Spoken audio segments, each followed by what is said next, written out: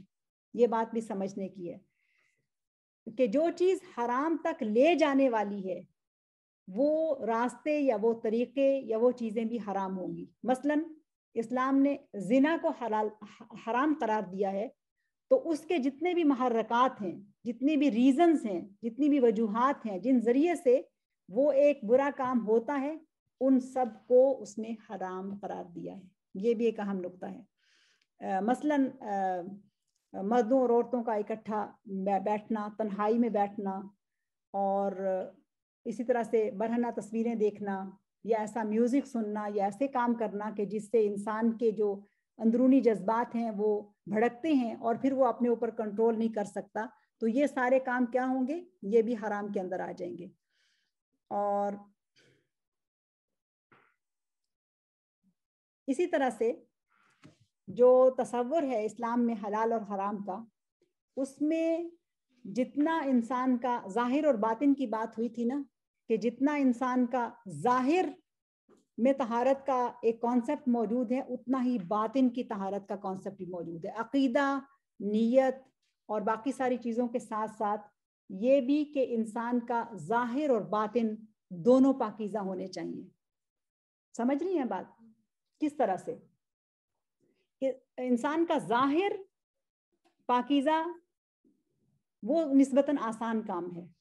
کیسے؟ اس لیے کہ انسان انسانوں سے حیا کرتا ہے، اور بہت سارے ایسے کام ہیں کہ جو وہ اپنی عزت بچانے کے لیے، اپنے بڑوں کی عزت بچانے کے لیے، اپنے خاندان کی عزت بچانے کے لیے، یا معاشرے اور ماحول جس میں رہ رہا ہے اس میں کچھ ایسی چیزیں ہوتی ہیں جس کی وجہ سے وہ نہیں کرتا. لوگوں کا لحاظ کرتا ہے وہ نہیں کرتا، لیکن بہت سارے ایسے کام ہوتے ہیں کہ وہ جب تنہا ہوتا ہے تو ان کو کرتا ہے. اور آج کل انسان کی جو جلوت ہے وہ خلوت سے زیادہ پاکیزہ ہے. یعنی انسان جب سب کے سامنے ہے تو وہ کام نہیں کر رہا، لیکن جب انسان علیحدگی میں ہے، تنہا ہے، تو شیطان کی مٹھی میں ہے.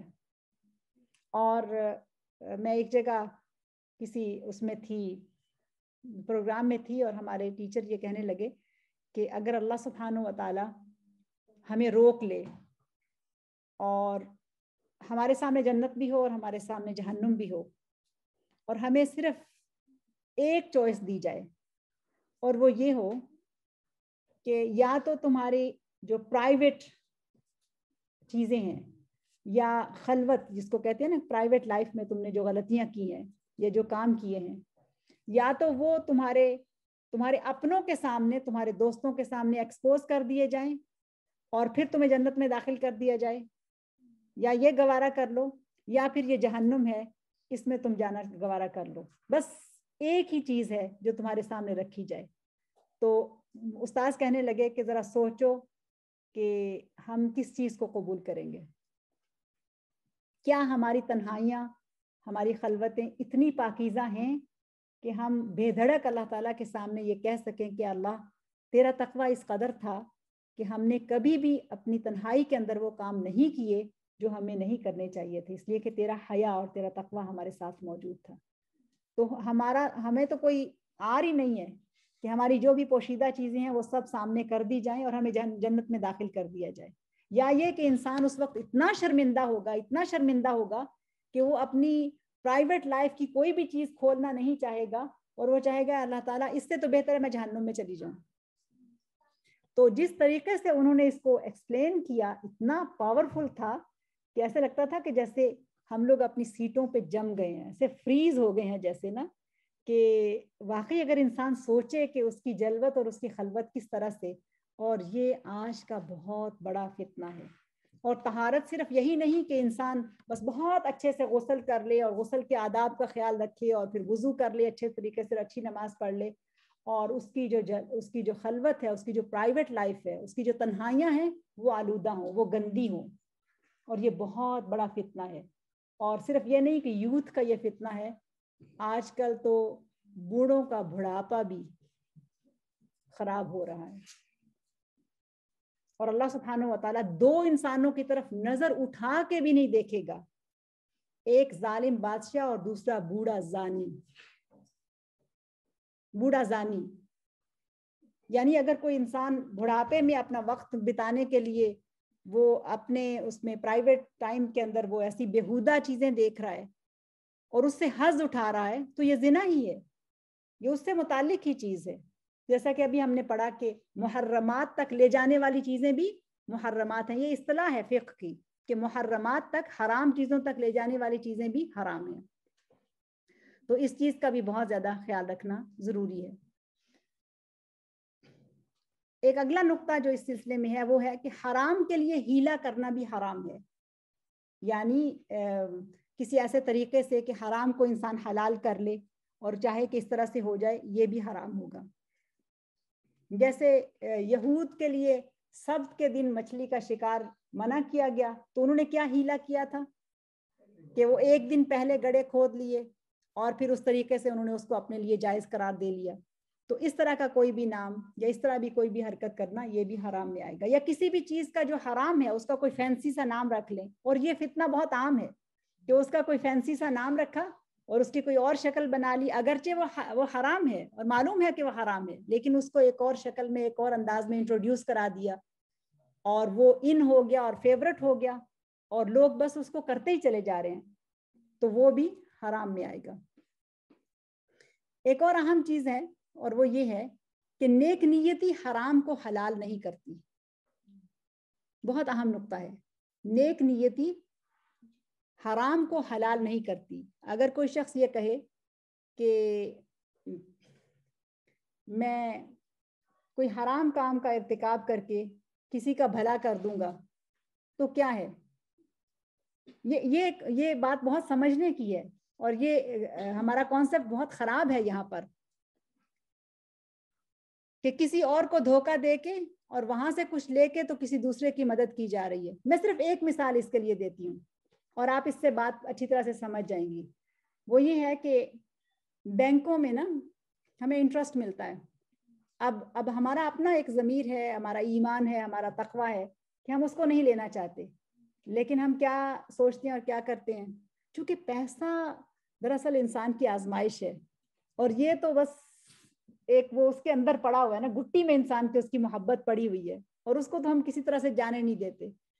تو ہم کیا کہتے ہیں کہ نہیں, ہم نے تو اس انٹرسٹ کے اس کو تو نہیں ہم نے ہاتھ لگانا, وہ تو نہیں لینا, لیکن اس کو کسی غریب کو دے دیا جائے.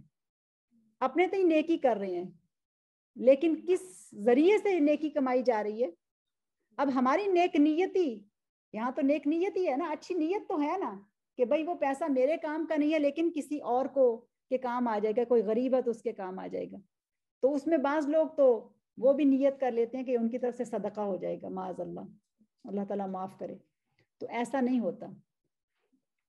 جب ہمارے استاذ نے ہمیں بتایا تو انہوں نے سمجھایا, انہوں نے کہا کہ اگر میں آپ لوگوں سے یہ کہوں کہ یہاں پر کوئی نجاست پڑی ہے اور یہ نجاست ہمیں پتہ ہے نجس چیز ہے, گندی ہے, کوئی بھی چیز ہے وہ گندی ہے, تو آپ اس کو اپنے ہاتھوں سے اٹھا کے یہاں پر منتقل کر دو, تو کیا آپ کا ضمیر اس کو پسند کرے گا؟ تو سارے جو اسٹوڈنٹس تھے انہوں نے کہا کہ ہرگز نہیں, ہم اپنے ہاتھوں سے اس نجاست کو اٹھا کے دوسری جگہ منتقل کرنے والے نہیں ہیں. تو انہوں نے کہا پھر آپ اس سود کے پیسے کو کیسے پاک کہہ سکتے ہو؟ وہ کیا وہ نجاست سے بری چیز نہیں ہے؟ وہ بھی تو نجس ہے, وہ بھی تو حرام ہے. تو ایک حرام چیز کو آپ اٹھا کے کسی دوسری جگہ منتقل کر رہے ہو اور اپنے ہاتھوں سے کر رہے ہو, آپ کو اس کی نجاست کا شعور نہیں ہو رہا ہے, تو وہ اگر نجس ہے تو نجس ہے, جہاں ہے اس کو رہنے دو, اس کو نہیں لو, چھوڑ دو اس کو, اپنے آپ کو اس سے پاک رکھو. اور اگر کسی کی مدد کرنی ہے تو جو اللہ تعالیٰ نے حلال دیا ہے اس میں سے نکالو, نہ یہ کہ آپ اپنے انٹرسٹ کے پیسے جو ہیں اس میں سے. اسی طرح سے کچھ لوگ جو ہیں وہ ٹیکس چوری کرتے ہیں اور اس ٹیکس چوری کیے ہوئے پیسے سے کسی دوسرے کی مدد کر دیتے ہیں. تو یہ بہت کچھ یعنی اس طرح سے ہو رہا ہے ناجائز طریقوں سے. کوئی شخص کہے کہ اگر میں یہ یہاں سے اس کے بٹوے سے پیسے نکال کے چوری کر کے میں فلاں غریب کی مدد کر رہا ہوں یا فلاں کے گھر میں راشن ڈال دیتا ہوں, تو کیا یہ جائز ہوگا؟ نہیں ہوگا. یہی بات یہاں پر بتائی جا رہی ہے, اور یہ فقہ کی اصطلاح ہے جو یہاں پر ہے کہ نیک نیتی حرام کو حلال میں تبدیل نہیں کرتی ہے. انسان کی نیت چاہے کتنی بھی پیور ہو, لیکن اگر اس کا جو کام کرنے کا طریقہ, اس نے جو مین جو استعمال کیا, جو ذریعہ استعمال کیا ہے, وہ اگر حرام ہے تو وہ حرام ہوگا, اس کے بغیر وہ نہیں ہو سکتا ہے. کسی مشرک کو دے سکتے, کسی کو بھی نہیں دے سکتے, کسی کو بھی نجس چیز کسی کو بھی نہیں دے سکتے. کوئی انسان اپنا فضلہ اٹھا کے کسی دوسرے کو نہیں دیتا. اور بہت سارے لوگ کہتے ہیں جی ہم نے علماء سے پوچھا تھا اور انہوں نے ہمیں اجازت دی تھی. اللہ عالم وہ کون سے عالم ہے جو اس کی اجازت دے رہے ہیں. جس کے پاس صحیح علم ہوگا وہ بالکل ایسا نہیں کرے گا. چھوڑ دیں اس کو. اگر واقعی کسی انسان کا درد ہے تو اپنے مال سے دیں جو اللہ نے آپ کو دیا ہے, اور اس میں سے اللہ نے دوسروں کا حصہ رکھا ہے. ختم کر دیں اس کو. جو مرضی اکاؤنٹ والے اس کے کریں, بینک اس کے ساتھ جو کریں, آپ کلیئرلی بتا دیں اپنے بینک کو کہ میرا مال اتنا جو میں نے اپنا ڈپازٹ کرایا ہے میرا اتنا ہی ہے, میں نے وہی لینا ہے, میں اس سے ایک پینی بھی نہیں لینی ہے.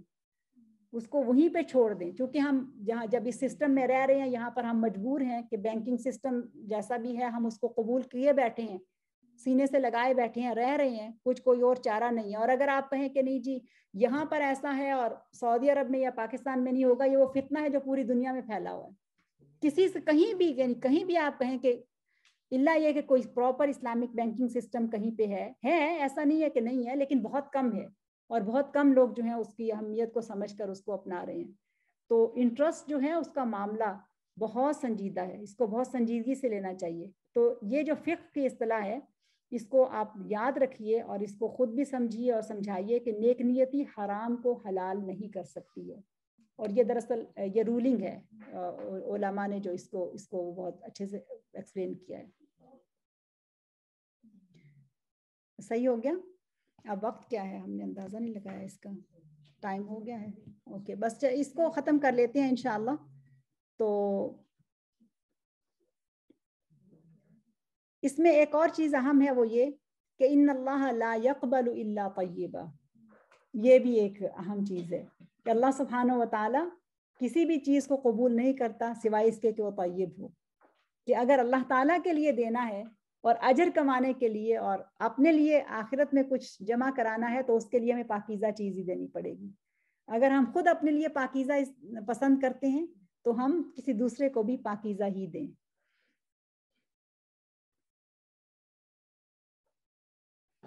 ایک حدیث ہمارے سامنے ہے. رسول اللہ صلی اللہ علیہ وسلم نے ارشاد فرمایا, جو شخص حرام مال کما کر صدقہ کرتا ہے وہ قبول نہیں ہوتا ہے. اس میں سے جو کچھ بھی وہ خرچ کرتا ہے, اس میں سے جو کچھ بھی وہ پیچھے چھوڑ جاتا ہے, وہ اس کے لیے جہنم کے لیے زاد راہ بنتا رہتا ہے.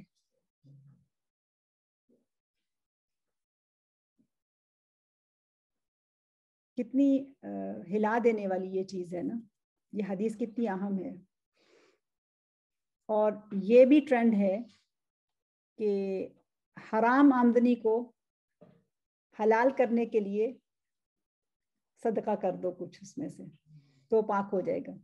ایسے سوال آتے ہیں, لوگ پوچھتے ہیں کہ ایسا کاروبار ہے جو سودی ہے, یا ایسا کاروبار ہے جس میں شراب کی آمدنی ہے, یا ایسا کوئی اور بھی ذریعہ ہے جس میں وہ ہے, تو فلاں مسجد بنوا دی ہے, فلاں یہ کام کر دیا, فلاں یہاں خرچ کر دیا, وہ اس لیے کیا کہ ہمارا مال پاک ہو جائے. ایسے مال پاک نہیں ہوتا. انسان اپنے آپ کو دھوکہ دیتا ہے, اللہ تعالیٰ کو دھوکہ نہیں دے سکتا.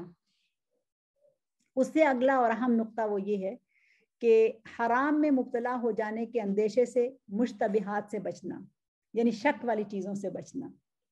اور یہ تو ایک مشہور حدیث ہے, آپ نے 40 النووی میں بھی ابھی ریسنٹلی آپ نے وہ کورس کیا ہے, اس میں آپ نے وہ حدیث اچھی طرح سے پڑھی ہوگی کہ جس میں یہ ہے کہ اللہ سبحانہ و تعالیٰ کی کچھ محرمات ہیں اور ان کے قریب بھی پھٹکنا یہ منع ہے. بہت ہی مشہور حدیث ہے، الحلال بین والحرام بین وما بینہما مشتبہات. حلال بھی واضح ہے اور حرام بھی واضح ہے، اور ان دونوں کے درمیان کچھ مشتبہات ہیں. ان مشتبہات کا مقصد دراصل اہل ایمان کے تقوی کو جانچنا ہے. یہ ہمارا ہی امتحان ہے. مشتبہات کیوں رکھی گئی ہیں؟ کہ پرکھا جائے، دیکھا جائے کہ ہمارا امتحان ہے. اور پھر ورع و تقوی، اللہ تعالیٰ کا خوف جو ہے اور مسلسل اس کو اپنے اندر پیدا کرتے چلے جانا، اس کی ضرورت ہے. اور جو شخص مشتبہات سے بچتا ہے وہ اپنے دین اور ایمان کو بچا لیتا ہے. لیکن جو مشتبہات کی پرواہ نہیں کرتا ہے اس کے لیے تو ایسا ہی ہے کہ جیسے اس کے ناک پہ مکھی بیٹھی اور اس نے یوں کر کے اس کو اڑا دیا، کوئی پرواہ ہی نہیں ہے. یہ والی ہے کیفیت ہے. اور بہت ساری چیزیں ایسی ہیں کہ جو شبہ والی ہیں. تو آپ لوگوں سے یہی درخواست ہے، اپنے لیے بھی یہی میسج ہے کہ کوئی بھی چیز اگر شبہ والی ہے تو کوئی بھی تعویل دینے کے بجائے یا اس کے لیے کوئی نہیں اب اس طرح سے اور اس طرح سے اور اتنے سارے ایکسکیوزز بنا کے انسان اس کو ایڈجسٹ کرنے کی کوشش کرتا ہے. بس تقویٰ کا تقاضا یہ ہے کہ اس کو چھوڑ دو، بس اس کو چھوڑ دو. اس کے علاوہ اور بہت ساری چیزیں ہیں جو جائز بھی ہیں اور اس کو استعمال کیا جا سکتا ہے. اب وہی حدیث ہے جو اربعین النووی کی مشہور حدیث ہے، آپ سب نے ابھی پڑھی ہے، اس لیے میں اس کو دوبارہ سے نہیں دہرا رہی، آپ سب کو یاد ہوگی. اور اس سلسلے کا ایک اہم نقطہ، اور شاید یہ آخری ہی نقطہ ہو، وہ یہ ہے کہ حرام سب کے لیے حرام ہے. یہ بھی ایک اہم چیز ہے، حرام سب کے لیے حرام ہے. اب اگر کوئی شخص یہ سمجھتا ہے کہ اس میں کسی چھوٹے بڑے کی، کہ بڑے حرام کام بڑے تو کر سکتے ہیں چھوٹے نہیں کر سکتے، یا امیر غریب یا قائد اور لیڈر یا حکمران عوام یا پیر جس کو تو نماز ہی معاف ہو گئی ہے یا فلانا کوئی، ایسا کچھ بھی نہیں ہے. حرام سب کے لیے حرام ہے. جو شخص بھی کلمہ پڑھ کر ایمان کے اندر، اسلام کے اندر داخل ہوتا ہے، اپنے آپ کو صاحب ایمان سمجھتا ہے، کوئی بھی اللہ تعالیٰ کی حرام کی ہوئی چیز اس کے لیے بدرجہ اتم حرام ہے جیسا کسی دوسرے کے لیے ہے.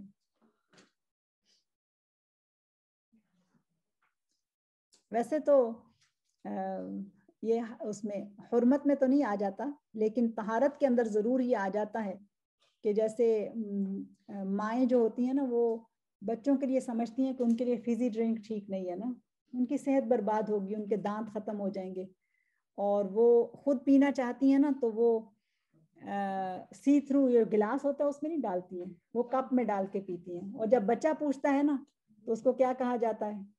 تمہارے لیے اچھی نہیں ہے. تو بھائی اس سے کوئی پوچھے کہ تمہارے لیے اچھی ہے یا نہیں ہے؟ تمہارے لیے اچھی نہیں ہے. تو جو چیز تمہارے لیے اچھی نہیں ہے وہ اس کے لیے بھی اچھی نہیں ہے، اور جو چیز اس کے لیے فائدہ مند ہے وہ تمہارے لیے بھی فائدہ مند ہے. تو اس میں اس چیز کا خیال رکھنا بہت ضروری ہے. یا کبھی بچوں سے یہ بھی کہا جاتا ہے کہ تو دوائی ہے جو میں پی رہی ہوں. ایسے بھی بعض مائیں بچوں کو دھوکہ دینے کی یا سمجھانے کی کوشش کرتی ہیں. لیکن بہرحال یہ تو حرام یعنی حرمت والی جو چیز ہے اس میں کہ حرام سب کے لیے حرام ہے، اس میں کسی کی کوئی تمیز نہیں ہے. اور نبی صلی اللہ علیہ وسلم کی عدالت میں جب ایک کیس آیا تھا جس میں سفارش آئی تھی اور کسی کے ہاتھ کاٹنے کا، چوری پر ہاتھ کاٹنے کا، تو رسول اللہ صلی اللہ علیہ وسلم نے کیا فرمایا تھا؟ لو سرقت فاطمہ بنت محمد صلی اللہ علیہ وسلم لقطعت یدہا، اگر فاطمہ بنت محمد صلی اللہ علیہ وسلم بھی اس کام کی مرتکب ہوتی تو اس کے ہاتھ کاٹ دیے جاتے. یہ ہے وہ شریعت، یہ ہے ہمارا وہ رہنما صلی اللہ علیہ وسلم جنہوں نے ہمیں اس طرح سے اپنا دین سکھایا. اپنی بیٹی کا نام لیا کہ اگر وہ بھی غلط کرتی ہے تو اس کو بھی سزا ملنی چاہیے. تو یہ بہت اہم ہے کہ حرام جو ہے وہ سب کے لیے حرام ہے. پھر ایک اور اہم نقطہ وہ یہ ہے کہ حالت اضطرار میں حرام مباح ہے مگر بقدر ضرورت. یہ اصطلاحات اس لیے آپ کو بتا رہی ہوں کہ آگے چل کے ان کی تفصیل آنی ہے. کہ اگر اضطرار کہتے ہیں ڈیسپریٹ سچویشن، یعنی انتہائی ڈیسپریٹ اگر ہو جائیں جس میں جان کو خطرہ ہے، ایسی کوئی کیفیت ہو جائے تو پھر اللہ سبحانہ و تعالیٰ نے، انسانی جان کی بہت قیمت ہے، اس کی بہت ویلیو ہے، تو اس کو بچانے کے لیے پھر حرام چیز جو ہے اس کو استعمال کیا جائے گا، لیکن اتنی جتنی کہ اس کی ضرورت ہو. بالکل اتنا جتنا اس کی ضرورت ہو، کہ اس کی جان کو بچائے. پھر اگر اس سے لذت آنے لگ گئی اور دل چاہا کہ دوبارہ سے ہاتھ بڑھا کے اس لقمے کو توڑ لیا جائے یا وہ چیز منہ میں ڈال لی جائے، تو وہاں پر وہ پھر حرام میں آ جائے گی. بس اتنا جتنا اس کی ضرورت ہے، اور یہ بہت زیادہ اہم چیز ہے. اور اس کے لیے سورہ البقرہ میں کہا گیا کہ فَمَنِ اضْطُرَّ غَيْرَ بَاغٍ وَلَا عَادٍ فَلَا إِثْمَ عَلَيْهِ إِنَّ اللَّهَ غَفُورٌ رَحِيمٌ. اور اگر کوئی شخص اس سلسلے میں مجبوریوں کو تلاش کرنے لگے تو پھر یہ ہر انسان کا اپنا اپنا امتحان ہے. اس کے ایمان کا امتحان ہے کہ وہ مجبوریوں کو تلاش کرتا ہے اور ایکسکیوز لے کے تو کسی بھی حرام چیز کو اپنے لیے حلال قرار دینے کی کوشش کرتا ہے کہ جی مجبوری ہے اور اب اس طرح سے کریں. تو جو ضرورت ہوگی اس تک ہی ہوگا، اس سے زیادہ نہیں ہے. اور یہ چیز ہم دیکھ چکے ہیں کہ اللہ تعالیٰ دوبارہ سے کہتا ہے یرید اللہ بکم الیسر ولا یرید بکم العسر. اللہ تعالیٰ تمہارے لیے آسانیاں چاہتا ہے، تمہارے لیے مشکل نہیں چاہتا. پھر ایک اور اہم چیز ہے، وہ یہ ہے کہ مباح یعنی جائز، جو چیز جائز ہے وہ اس کی تعریف یہ ہے کہ فقہی اصطلاح میں مباح کہتے ہیں اس چیز کو کہ جس کا کرنا یا نہ کرنا برابر ہو، یعنی نہ اس میں اس کو منع کیا گیا ہے اور نہ ہی اس کو کرنے کے لیے کہا گیا ہے. تو اصل جو ہے وہ مباح ہے. اکثریت چیزوں کی جو ہے مباح ہے، یعنی اس کا کرنا وہ ہے. الاصل فی کل الاشیاء الا باحا، یعنی یہ ایک اصول ہے جس کو اس میں رکھا جائے گا جب تک کہ اس کے خلاف کوئی حکم نہیں آ جاتا ہے.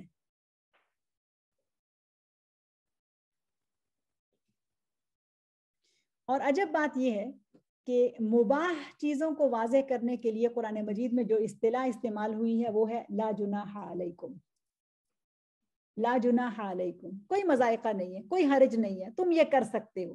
یعنی جس چیز کے لیے کہا گیا کہ لا جناح علیکم، تمہارے اوپر کوئی بوجھ نہیں، کوئی تکلیف نہیں، تم یہ کر سکتے ہو، وہ مباح ہے. وہ سارے اعمال جو ہیں ان کا کرنا جائز ہے. اور اس کے بعد صرف 2 چیزیں اور لیتے ہیں اور اس کے بعد ہم ختم کر دیتے ہیں. اس میں ایک آ جاتا ہے اس میں مکروہ. مکروہ کیا ہے؟ مباح ہم سمجھ گئے نا کہ جو جائز ہے. اور مکروہ کی 2 اقسام ہیں. ایک ہے مکروہ تحریمی اور دوسرا ہے مکروہ تنزیہی. مکروہ تحریمی کیا ہے؟ مکروہ تحریمی وہ ہے کہ جس سے اللہ سبحانہ و تعالیٰ نے یا محمد رسول اللہ صلی اللہ علیہ وسلم نے روکا ہو مگر سختی سے اس کی ممانعت نہیں کی گئی ہے، وہ ہے مکروہ تحریمی. اور اس کا درجہ حرام سے کم تر کا ہے، اور اس کا ارتکاب کرنے والا اس سزا کا مستحق نہیں جس سزا کا مستحق حرام کا ارتکاب کرنے والا ہے. پہلے حرام، پھر اس کے بعد مباح. حرام کی تو کوئی گنجائش نہیں ہے، پھر مباح یعنی جائز ہے، اور اس کے بعد مکروہ کا آتا ہے. تو ایک ہے مکروہ تحریمی، وہ کہ جو حرام سے کم تر درجے کا ہے، کہ جس میں روکا گیا ہے لیکن سختی کے ساتھ نہیں روکا گیا، اور سزا کا مستحق نہیں ہو سکتا جیسا کہ حرام پر عمل کرنے والا سزا کا مستحق ہوگا، لیکن اس کی مسلسل خلاف ورزی کرنے پر اس کو سزا مل سکتی ہے. میں اس کی مثال آپ کو دیتی ہوں. اس کی مثال ایسی ہے کہ جیسے فجر کی 2 سنتیں، اس سے آپ بات سمجھ جائیں گی کہ یعنی اس کی رسول اللہ صلی اللہ علیہ وسلم نے اس کی اہمیت بتائی. اب یہ فرض نہیں ہے، ٹھیک ہے، لیکن اگر کوئی شخص جو ہے اس کو پڑھتا ہے تو ثواب ملے گا، لیکن اگر کوئی شخص اس کو ہمیشہ کے لیے چھوڑ دیتا ہے تو اس کو سزا بھی مل سکتی ہے. تو کبھی چھوڑ دینے والا کوئی بات نہیں ہے، لیکن ہمیشہ کے لیے چھوڑ دینا یہ دراصل گناہ کا موجب ہوگا. اور پھر اس کے بعد ہے مکروہ تنزیہی، وہ عمل جسے ناپسند کیا گیا ہو یا جس کو ترک کرنے کا مطالبہ شدت سے نہ کیا گیا ہو. اس عمل کے نہ کرنے سے ثواب ملے مگر ارتکاب کرنے پر گناہ نہ ملے. اس کی مثال اس طرح سے ہوگی کہ محرم الحرام کی صرف 10ویں تاریخ کا روزہ رکھنا یہ منع کیا گیا ہے. منع تو ہے نا کہ صرف محرم الحرام کی 10ویں تاریخ کا روزہ نہ رکھا جائے، یا 9 تاریخ اس کے ساتھ ملا لی جائے، یا پھر 11 تاریخ اس کے ساتھ ملا لی جائے. لیکن اگر کسی نے کبھی ایسا کر لیا اور اس نے ایک ہی روزہ رکھ لیا تو کوئی گناہ نہیں ہے اس کے اوپر. اس کو کہتے ہیں مکروہ تنزیہی.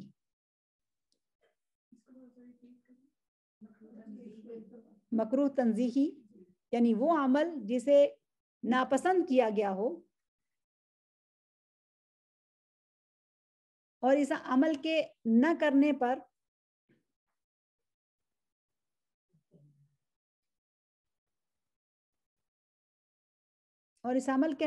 پر ثواب ملے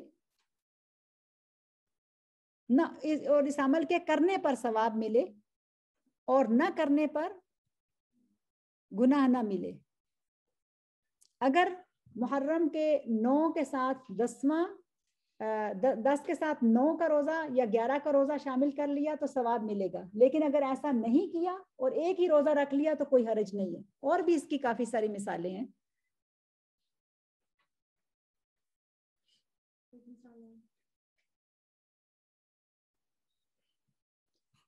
اس کے علاوہ اور مثال جو ہے اس میں جتنی بھی سنن مؤکدہ ہیں ان کی بھی مثال آ جاتی ہے کہ سنت مؤکدہ کو ہمیشہ چھوڑ دینے والا گناہ گار ہوگا، لیکن کبھی کبھی چھوڑ دینے والے پر گناہ نہیں ہوگا۔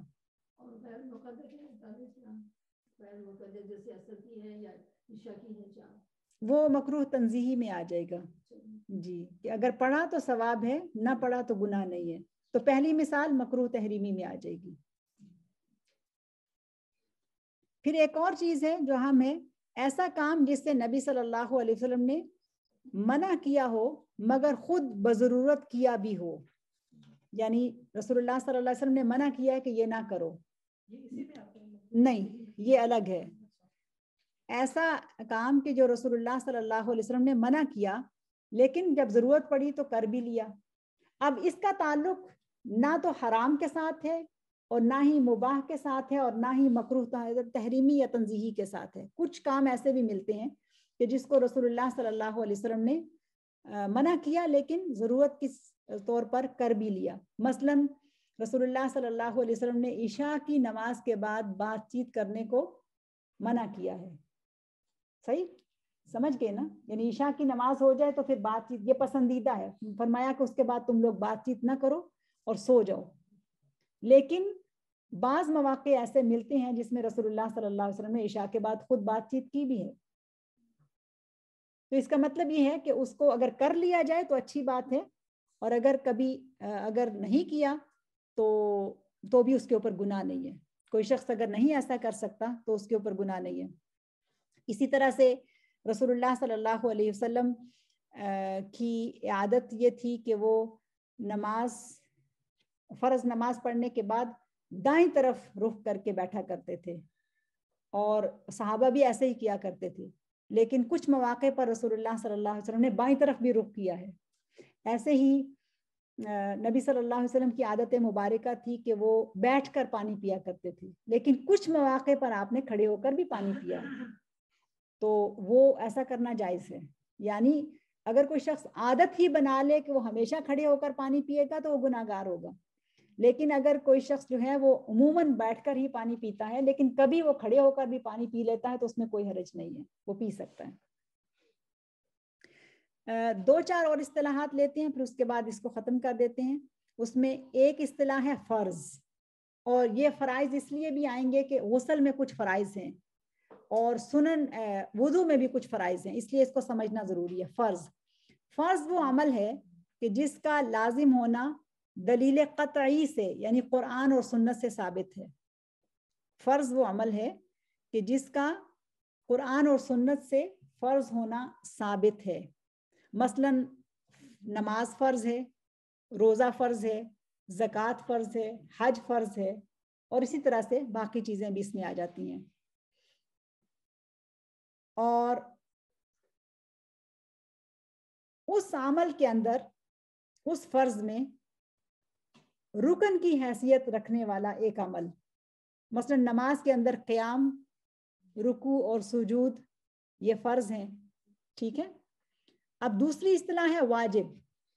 واجب کیا ہے؟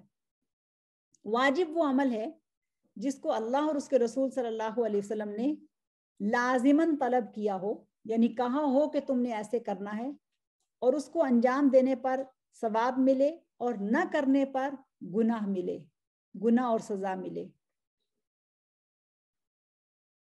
اب آپ سوال کریں گی کہ فرض اور واجب میں فرق کیا ہوا؟ تو فرض اور واجب ایک ہی طرح کی چیزیں ہیں، لیکن عقیدے کے لحاظ سے اس میں فرق ہے. عقیدے کے اعتبار سے اس میں کیا فرق ہے؟ بات سمجھ میں آ رہی ہے؟ فرض اور واجب یہ ایک ہی چیز ہے، قریب قریب ہے، لیکن عقیدے کے لحاظ سے ان دونوں میں فرق ہے. فرق یہ ہے کہ فرض عمل کی فرضیت کا انکار کرنے والا دائرہ اسلام سے نکل جاتا ہے.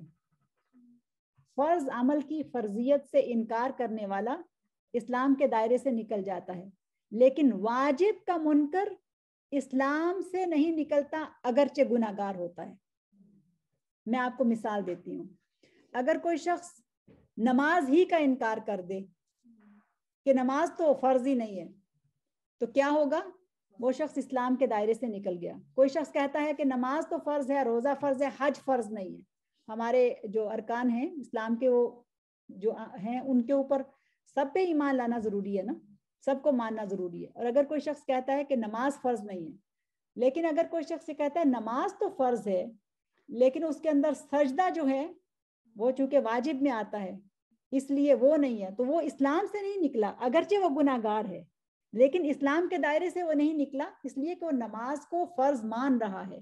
تو عقیدے کے لحاظ سے ان دونوں میں تھوڑا سا فرق ہے کہ فرض کا انکار کرنے والا کافر ہو جاتا ہے، البتہ واجب کا انکار کرنے والا سخت گناہگار اور فاسق ہوتا ہے لیکن کفر کا مرتکب نہیں ہوتا. واضح ہو گیا؟ اس کے بعد سنت ہے. سنت ایسا عمل ہے جسے رسول اللہ صلی اللہ علیہ وسلم نے مسلسل کیا ہو. سنت وہ عمل ہے جسے رسول اللہ صلی اللہ علیہ وسلم نے مسلسل کیا ہے. اور مستحب یا مندوب کا لفظ بھی اس کے لیے استعمال ہوتا ہے، لیکن مستحب زیادہ آسان ہے. میرا خیال ہے یہ لفظ آپ سنتے رہتے ہیں کہ مستحب عمل ہے. مستحب وہ عمل ہے جسے رسول اللہ صلی اللہ علیہ وسلم نے پسند کیا ہو. مستحب وہ عمل ہے جسے رسول اللہ صلی اللہ علیہ وسلم نے پسند کیا ہو.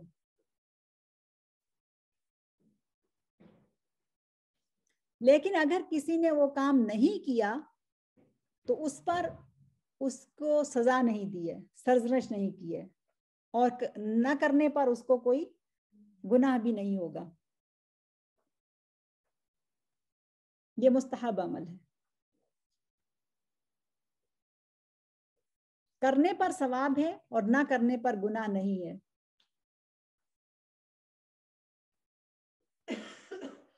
اور مستحب عمل میں رسول اللہ صلی اللہ علیہ وسلم نے یہ رخصت کیوں دی ہے؟ وہ اس لیے کہ کہیں ان کی امت کے اوپر فرض نہ ہو جائے. یہ بھی اس میں ان کی رحمت ہے، ہم سب کے اوپر ان کی شفقت اور رحمت ہے. جیسے مسواک ہے، پسند ہے، بہت ہے اور اجر بھی ہے، لیکن اگر کوئی نہیں کرتا تو اس کا مطلب یہ نہیں کہ جس نے مسواک نہیں کی اس کا وضو نہیں ہوا، ایسا نہیں ہے. تو یہ میرا خیال ہے یہ سمجھ آ گئی. اس کے بعد ہے نافلہ یا نفل. وہ ہم سب سمجھتے ہیں کہ ایسا عمل جس کے کرنے پر ثواب ہے مگر نہ کرنے پر کوئی گناہ نہیں ہے. مستحب اور نفل قریب قریب ہیں، لیکن نافلہ ایکسٹرا عبادت ہو جاتی ہے اور مستحب کا تعلق رسول اللہ صلی اللہ علیہ وسلم کی سنت کے قریب ہو جاتا ہے، یعنی انہوں نے اس عمل کو کیا اور اس لیے اس کا یہ دونوں قریب قریب ہیں. اب اس کے بعد اب ہم داخل ہوں گے طہارت کے احکام و مسائل کے اندر، اور طہارت کی شرعی حیثیت کیا ہے اور ظاہری طہارت کیا ہے اور باطنی طہارت کیا ہے. یہ سب چیزیں انشاءاللہ ہم اگلے سیشن میں دیکھیں گے. اور مجھے پتا ہے کہ آپ لوگوں کے پاس بہت سارے سوالات بھی ہوں گے. ممکن ہے یہ جو سیشن آج ہم نے کیا ہے اس حوالے سے کوئی سوال ہو، اگر ہو تو آپ لکھ کر لے آئیے گا یا آپ اگلی دفعہ پوچھ لیجئے گا. اور ابھی جب ہم غسل کے، وضو کے، تیمم کے مسائل پڑھیں گے انشاءاللہ، اس میں تو بہت سارے سوالات ہوں گے، اور انشاءاللہ اس سلسلے میں جتنے بھی سوالات ہوں گے، جسمانی طہارت یعنی غیر ضروری بالوں کو صاف کرنا، اور غسل کن کن حالتوں میں ہمارے اوپر فرض ہوتا ہے، غسل کرنے کا صحیح طریقہ کیا ہے، بچوں کو کیسے غسل کرنا سکھایا جائے، یہ ساری چیزیں انشاءاللہ اگلے سیشن میں آئیں گی انشاءاللہ باذن اللہ. جزاکم اللہ خیرن. سبحانک اللہم و بحمدک نشہد ان لا الہ الا انت نستغفرک و نتوب الیک. بسم اللہ الرحمن الرحیم. والعصر ان الانسان لفی خسر الا الذین آمنوا وعملوا الصالحات وتواصوا بالحق وتواصوا بالصبر. السلام علیکم ورحمۃ اللہ وبرکاتہ.